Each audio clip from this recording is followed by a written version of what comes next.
안녕하십니까. 다시 인사드립니다. 스탠다임 공동대표를 맡고 있는 윤소정입니다. 스탠다임은 더 워크플로우 AI 드럭 디스커버리 컴퍼니입니다. 이 함축적인 말이 의미하는 게 무엇인가는 오늘 제 발표를 쭉 들으시면 아시게 되실 것 같고요. 오늘 발표 소개는 원래 이 세션의 주요 제목이 그 신약 개발의 플랫폼과 그다음에 그것에 대한 라이센스 아웃 전략이었기 때문에 신약 개발에 있어서의 새로운 플랫폼이라고 할 수 있는 AI라는 기술이 어떻게 활용되고 있는지, 그다음에 그 기술들과 기술들을 바탕으로 어떻게 사업화 전략을 펼쳐가고 있는지 중심으로 이야기를 드리도록 하겠습니다. 스탠다임은 2015년도 5월에 설립된 회사입니다. 현재 본사는 강남에 있고요. 실제 합성을 연구소는 그 판교에 있고, 그 다음에 항체연구소 이렇게 실제 실험실을 운영하고 있습니다. 현재 총 한 80여 명의 연구원들이 연구를 하고 있고요. 초기 투자는 카카오 벤처스의 도움으로 이제 회사를 시작을 하게 되었고, 그 이후에 이제 많은 국내의 좋은 투자자분들의 도움을 받아서 현재까지 한 800억 원 정도의 이제 투자금을 유치한 실적을 가지고 있습니다. 주목할 부분은 주요 투자자 중에 이제 SK그룹이 전략적 투자 파트너로 들어와 있는 부분과, 그리고 저희 이제 같은 기술 그룹 국내에서는 최초로 해외 투자를 유치했다는 점이 이제 괄목할 만한 성과라고 볼 수 있고요. 파벨리온 캐피탈은 싱가포르 국부펀드의 자회사라고 볼 수 있습니다. 앞서 김성 교수님께서 신약 개발 전주기에 이제 쓰여지는 여러 가지 AI 기술에 대해서 설명을 해주셨는데요. 스탠다임은 그 중에서도 가장 잘할 수 있는 영역을 디스커버리 영역으로 생각하고 있습니다. 그래서 우선 이제 신약 개발의 전주기를 크게 나눠보자면 디스커버리 영역과 디벨롭 개발 쪽으로 나누어 볼 수 있을 텐데, 스탠다임은 앞단에 얼리 물질들, 후보 물질들을 탐색을 충분히 하고 좋은 씨앗을 발굴하는 것에 목표로 두고 있습니다. 그러한 부분이 왜 가능하다고 생각했냐면, AI가 잘할 수 있는 그 장점인 뭔가 여러 가지 가설을 탐색을 할 수 있고 빠르게 예측을 할 수 있고 그 결과들을 빠르게 평가해 볼 수 있는 그런 부분들이 많은 가설 탐구를 요하는 그 디스커버리 영역에서 장점을 발휘할 수 있을 거라고 생각했기 때문입니다. 회사의 미션은 굉장히 간단합니다. 키워드별로 설명을 드리자면 상업화 가능한 후보 물질을 지속적으로 창출한답니다. 이 짧은 미션 안에 스탠다임의 색깔에 두 가지 색깔이 다 모두 들어가 있다고 볼 수 있는데요. 저희는 여기서 방점이 그러니까 AI 기업이지만 그 기업 기술을 서비스 프로바이더로 하는 것을 목적으로 하는 회사가 아닙니다. 그런 기술을 바탕으로 실제 물질을 만들어내는 것을 목표로 하고 있는 회사이고, 그러한 물질의 그 성능이 그 TPP가 논문 같은 데서 이제 발표할 수준의 어떤 것들이 아니라 실제로 우리의 고객이 되는 바이오텍들 혹은 그 제약사에서 충분히 매력적이다, 상업화 가능한 물질이다라고 판단할 정도의 TPP를 만족하는 물질을 만들어내는 게 목표인 거고요. 그러한 물질을 만들어내는 데 있어서 AI 힘, 그 다음에 플랫폼의 힘을 빌려 간헐적으로 그런 파이프라인이나 물질들이 나오는 게 아니라 지속적으로 창출 가능하게 한다는 것, 그 두 가지 포인트가 바로 스탠다임의 핵심 포인트라고 볼 수 있을 것 같습니다. 이러한 미션을 달성하기 위해서의 가장 기본적인 요소는 아마 이제 AI 플랫폼 기술일 것이고요.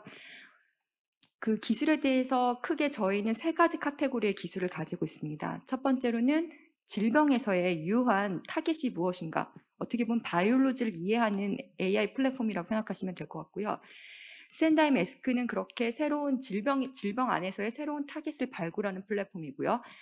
베스트는 그러한 타겟이 주어졌었을 때 그 타겟을 가장 잘 모듈레이션 할 수 있는 물질이 무엇인지 그 물질을 디자인해내는 플랫폼이라고 보시면 됩니다. 스탠다임 인사이트는 그러한 이제 물질들이 개발되는 과정에서 적응증을 확대한다거나 혹은 그 이미 승인된 약물이지만 새로운 그런 어떤 그 인디케이션을 발굴하고자 할 때 사용할 수 있는 목적의 플랫폼이라고 보시면 됩니다. 스탠다임 초기 기술은 여러 가지 상황상 드럭 리포포징 기술 기반으로 시작을 했었고요. 그런 것을 통해서 개발된 인사이트 기반으로 물질들을 도출해내고 실제 자체적인 연구비를 이용해서 그 플랫폼을 증명하면서 물질을 이제 특허 등록까지 하면서 키워왔고요. 그런 기술력을 바탕으로 DR 프로젝트를 글로벌 제약사들과 서비스 계약을 해왔습니다. 이러한 기술력을 바탕으로 투자를 유치하고 그 다음 스테이지로서는 노블 컴파운드를 디자인하는 베스트를 개발을 했고요. 해당 기술 역시 자체적으로 파이프라인을 직접 검증해 가는 과정과 동시에 그런 기술력을 바탕으로 국내 제약사들과 협업을 해서 공동 프로젝트를 진행 중에 있습니다. 가장 최근에 개발된 플랫폼이 에스크, 즉 질병에서의 새로운 타겟을 발굴하는 플랫폼인데요. 아무래도 저희가 뒤에 이제 설명드릴 부분에 있어서 물질의 가치를 높이는 데 있어서 원천적으로 높일 수 있는 거는 그 누구도 생각하지 못했던 혹은 간과했었던 어떤 특정 질병에서의 타겟, 새로운 정보, 타겟이라는 원천적인 정보부터가 우리가 새로 얻을 수 있다라고 하면은 물질의 그 수준을 넘어선 가치를 창출할 수 있을 거라고 생각했기 때문에 그런 것을 찾아내기 위해서 AI 플랫폼 에스크를 개발했었고요. 해당 기술을 통해서 실제적으로 자체적으로 타겟 밸리데이션을 하고 있고 더불어 이제 그러한 것을 바탕으로 공동 연구를 진행 중에 있습니다. 오늘은 이제 앞서 설명드린 기술 중에서 에스크와 베스트 중심으로 이야기를 드리도록 하겠습니다. 신규 타겟 발굴 기술 에스크는요, 앞서 설명드린 것처럼 질병과 타겟의 연관성을 찾아내는 플랫폼입니다. 근데 이제 무작정 이 질병에는 이런 A라는 단백질이 중요합니다라고 스코어만 던지는 것이 아니라 그러한 스코어링이 가능하게 했던 이유가 무엇인지, 어떠한 기작 때문에 이런 게 가능하다라고 할 수 있는지 그 클루를 가장 최선을 다해 설명하고자 하는 게 이 플랫폼의 목적인 거고요. 플랫폼의 구성 요소는 현재까지는 4가지의 큰 화두를 계속 지속 발전시켜 가고 있는데 이 4가지의 카테고리를 좀 더 2가지 덩어리로 나눠서 설명해 보자면 하나는 knowledge 기반의 어떤 모듈이고 다른 하나는 unbiased된 데이터, 로우 데이터 기반의 플랫폼이라고 보시면 됩니다. 즉 AI라는 걸 아마 들어보셨을 때 그 아까 김선 교수님께서도 말씀하셨지만 데이터의 중요성, 무엇을 학습하냐에 따라 우리가 기대할 수 있는 부분이 굉장히 달라질 수 있는데요. 날리지 레벨이라는 것은 지식 기반, 지식의 데이터들을 우리가 학습했었을 때 우리가 생각지 못한 플러스 알파를 어떻게 얻어낼 수 있을까를 고민하는 플랫폼인 거고요. 지식화된 거를 다 살펴보겠지만 사실 지식이라는 거는 이미 누군가의 생각을 거쳐내서 만들어진 어떤 데이터들이라고 하면 그게 아니라 아예 로우 데이터부터 그 인공지능이 어떻게 다르게 해석을 해서 다른 유의미한 값들을 창출할 수 있는가를 고민하는 게 언바이스 데이터 기반의 플랫폼이라고 보시면 됩니다. 그래서 이 2가지를 모두 했던 거는 타겟을 발굴한다는 것은 굉장히 복잡한 생물학적 시스템을 이해해야지만이 가능한 것인데 그런 생물학 시스템을 이해한다는 것이 천편일률 중에 또 한 가지 매직 어떤 마술봉이 있어서 그걸 해결할 수 있다라고 저희 생각하지 않기 때문에 다각도의 어떤 서로가 보완할 수 있는 기술들을 개발함으로써 궁극적인 목표를 달성하고자 하는 것입니다. 그래서 첫 번째 그 날리지 기반의 플랫폼 이름은 에스크 패스파인더라고 해서 실제 어떻게 보면 연구자분들이 가장 많이 취하고 계시는 어떤 연구 행위랑 비슷할 것 같습니다. 그 생물학적으로 유의미한 엔터티들, 예를 들어 프로틴, 디지즈, 드럭, 그다음에 부작용, 등등의 여러 가지 엔터티들이 있을 텐데 그런 엔터티들을 정보들 다 모아서 각각의 그 엔터티들을 노드라고 만들어 놓고 노드와 노드 사이인 엣지, 두 노드 사이는 어떠한 릴레이션십이 있는지를 표시를 해서 거대한 생물학적 정보가 연결되어 있는 네트워크 그래프를 만듭니다. 그래서 그 그래프 기반으로 패스들을 학습을 함으로써 실제적으로 아직까지는 밝혀지지 않았지만 충분히 어떤 해당 질병에 있어서 유의미한 타겟으로 생각해 볼 수 있는 것들을 유추해내는 것이 패스파인더이고요. 이러한 지식 레벨의 그래프를 더 풍성하게 그리고 가장 계속 업데이트를 시켜주기 위해서는 지식이다 보니까 그 지식을 계속 업데이트해야 되는 부분이 있는데 그렇기 때문에 내추럴 랭귀지 프로세스 기반으로 한 플랫폼이 필요했습니다. 그래서 아이캔이라는 것은 특정 문서가 주어졌을 때 그 안에서 주요 엔터티들을 발굴하고 엔터티들 사이의 관계가 어떻게 되는지를 추출함으로써 실제 그 패스파인더의 데이터베이스의 어떤 질을 계속적으로 향상시키는 것 플러스 밸리데이션 용도로 아이캔이라는 모듈을 사용하고 있고요. 이렇게 지식 레벨, 어떻게 보면 연구자분들이 많은 논문들을 읽어가면서 한 땀 한 땀 지식의 그런 미싱 링크들을 이어가면서 뭔가 유출해 나가던 과정과 유사하지만 연구자분들께서 생각하시는 것보다는 보다 더 넓은 관점에서 그다음에 생각해보지 못했던 영역에서의 클루를 제시할 수 있는 방법이 널리지 기반에서의 기술이었다고 치면은, 그다음에 원더러와 GSM이라는 부분은 프로틴 인터랙션 기반으로 해서 오믹스 데이터, 뭐 트랜스크립톰이나 지노믹스나 등등의 로우 데이터 레벨의 데이터를 직접 가공을 함으로써 그 안에서 실제적인 유의미한 데이터 결과를 뽑아내고, 그리고 더불어 이제 메타볼릭 시뮬레이션 같은 것도 기계학습적으로 해석을 함으로써 실제 제네틱한 레벨에서 메타볼릭 어떤 변화 퍼터베이션 같은 것도 예측을 해서 타겟을 제시할 수 있는, 그러니까 즉 로우 데이터의 데이터를 이용함으로써 타겟을 찾을 수 있는 원더러와 GSM 모델을 개발해서 사용 중에 있습니다. 이러한 관점으로 계속 지금 연구 개발을 더 진행하고 있는데, 2020년에 에스크가 이제 첫 개발돼서 이제 세상에 저희가 소식을 전한 이후에 지금 이제 다양한 공동 연구도 만들어 가고 있고, 제약사분들과 이제 협력도 하고 있는데, 그 중에 이제 저희가 가장 큰 성과라고 보고 있는 것은 이제 올해 초에 유럽의 이제 빅파마인데 아직 그 이름을 공개하는 허락을 저희가 못 받아서 그 파마랑 저희가 이 에스크라는 플랫폼에 대해서 두 가지 관점, 즉 에스크를 이용해서 그 파마가 원하는 새로운 타겟을 발굴하는 것 플러스 이러한 기술이 본인들 내재화를 시킨다라고 가정했을 때 어떻게 내재화할 수 있는지, 그러니까 플랫폼의 내재화를 궁극적으로 목적으로 해서 그런 것들이 어떻게 가능한지를 서로 실험해보는 사전 연구 계약을 맺어서 지금 공동 연구를 진행 중에 있고요. 그런 점에서 저희가 이제 어떻게 보면은 플랫폼 회사이지만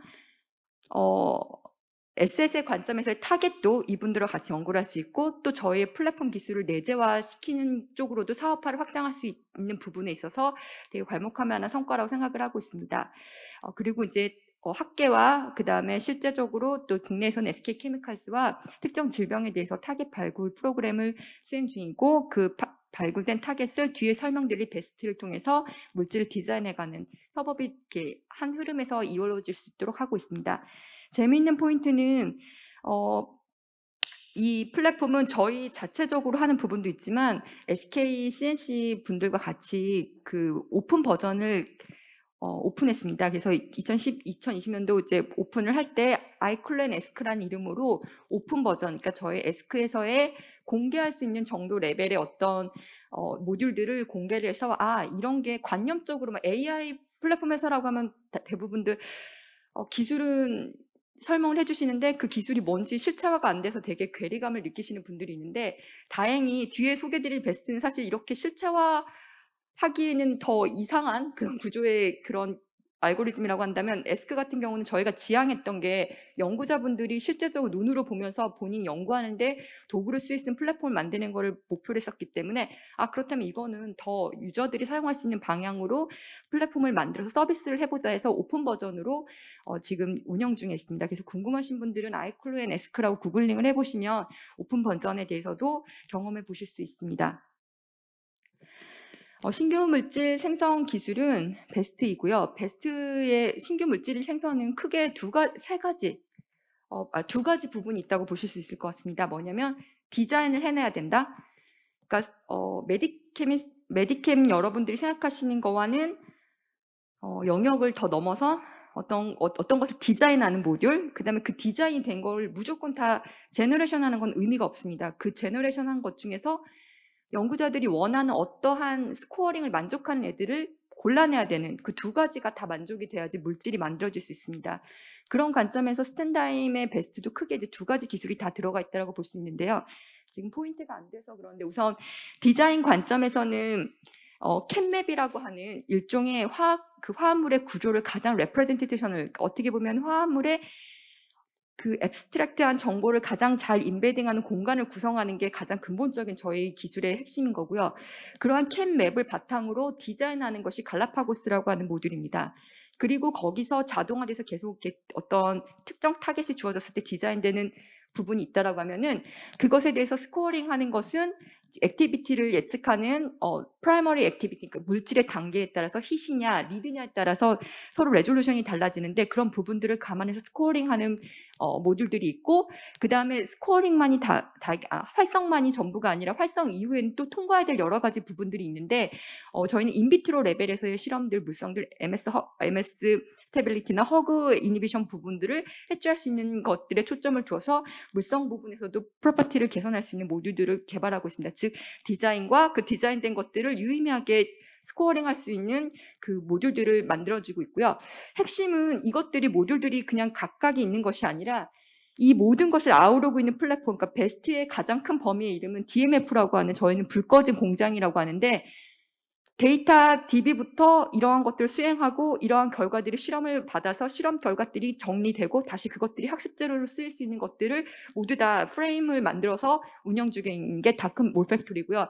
이것이 있기 때문에 뒤에 설명드릴 저희가 추구하는 사업 방향이 가능하게 됩니다. 지금 5분밖에 안 남았다고 해서 조금 스킵을 하고 주요한 부분을 설명을 드리자면은, 이렇게 자동화된 어떤 워크플로우화된 AI를 저희는 추구하고 있기 때문에 특정 시점에서의 버전에서 저희가 에스크 타겟을 발굴하고 물질을 디자인한 다음에 실제적으로 합성을 하고 인비트로 어셀을 평가해서 퍼스트 인 클래스의 컴파운드들을 계속 카탈로그처럼 모아가는 것을 회사의 목표로 하고 있습니다. 그래서 이것들이 거의 7개월 안에 이루어지도록 실제로 수행을 하고 있고요. 이런 카탈로그된 에셋을 계속 쌓아가는 거는 그냥 무식하게 쌓아간다, 그게 아닙니다. 이거는 이렇게 쌓아가는 주된 원인은 우리가 현재의 기술로서 가장 잘 해결할 수 있는 영역이 어딘가를 빠르게 탐색하고, 못하는 거는 과감하게 포기하고 더 치고 나갈 수 있는 영역의 것들에 집중해서 빨리 가기 위해서 앞선 물질들을 계속해서 뽑아내는 부분을 하는 것이고, 근데 앞서 설명드린 것처럼 물질의 단계가 비록 초기이지만 그 물질의 가치를 퍼스트 인까지로 끌어올리는 타겟, 새로운 타겟으로부터 가기 때문에 이러한 물질들을 계속 쌓아 올려서 워크플로우 AI가 돌아갈 수 있게 하는 것이고요. 이런 것이 가능하게 되면은 가장 좋은 거는 많은 바이오텍에서의 고민거리는 실패된 프로젝트들이 실패로서 끝나버리는 게 가장 큰 문제라고 생각합니다. 근데 AI 플랫폼에서 가장 장점은 그러한 실패, 많은 시도에서 생긴 실패조차도 다음 프로젝트에 있어서는 굉장히 중요한 학습 재료가 되는 것이고, 그 다음 프로젝트를 잘하기 위해서 굉장히 값진, 다른 회사에서 갖지 못하는 프라이빗한 데이터가 되는 것이거든요. 그렇기 때문에 그런 선순환 구조를 굉장히 빨리 가게 하는 구조로 최적화하는 게 저희 스탠다임의 목표이고, 그런 식으로 일을 지향하고 있습니다. 그러한 기술력과 이런 컨셉으로 가능한 저희가 생각하는 사업화 전략은, 네, 지금 시간 짧게 주시니까 제가 너무 마음이 급해지는데요. 저희가 생각하는 이런 기술력과 컨셉을 가지고 가장 잘할 수 있는 비즈니스 모델은 기술만 파는 것도 아니고 물질만 파는 것도 아닙니다. 그러니까 즉 물질을 끝까지 가서 임상 단계나 임상, 일상 이상까지 끝까지 간 다음에 물건을 팔겠다가 아니고요.